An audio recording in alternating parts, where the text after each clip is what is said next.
Now we're going In to fact, I remember when you did it. And Dvorah Kost.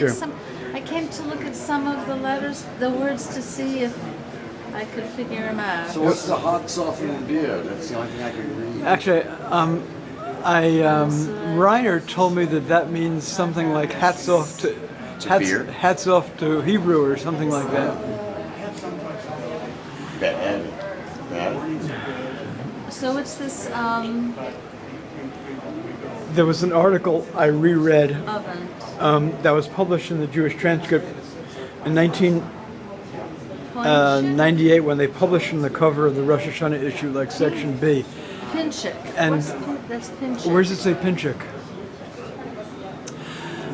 Oh. Yeah, Pinchik. Oh, What's that fills that. Oh, thank you. That fills a mystery.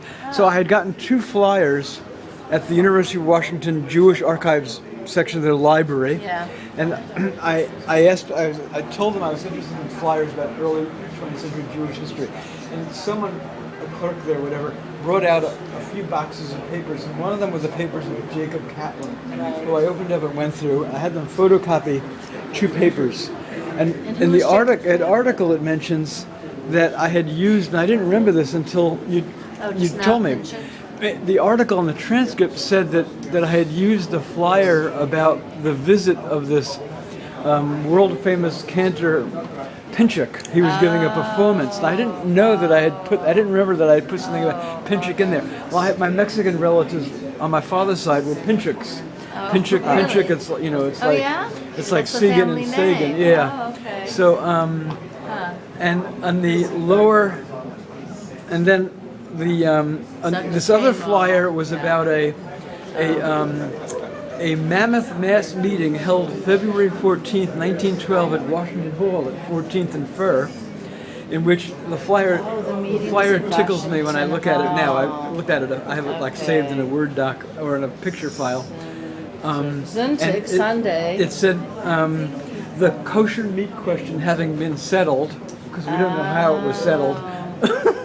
That's what it says they on were the flyer? They were going to be addressing Talmud Torah.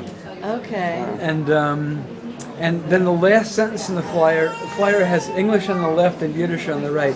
Said this meeting will be recorded in the annals of Seattle's golden history as the greatest event of the community in history. Wow.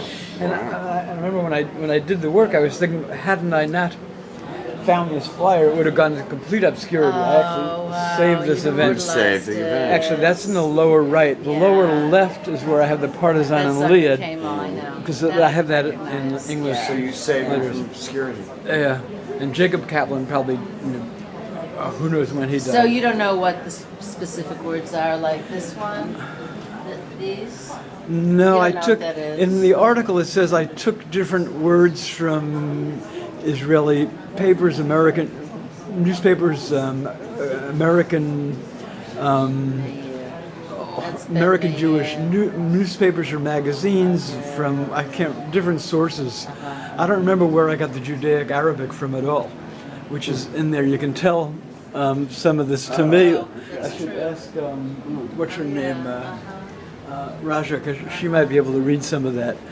And then there's just smattering of like letters and Hebrew here and there. When I was working on this, Reiner told me I needed to relearn how to read Hebrew, and I took a class at Temple de Hirsch. And anyway, I'm babbling on here. To any more observations you'd like to say for the YouTube crowd? I have 50 YouTube followers. Oh God, that's good. We've got the 10 Commandments. Oh God, it's like a comedy film. Well, thank you. That was good.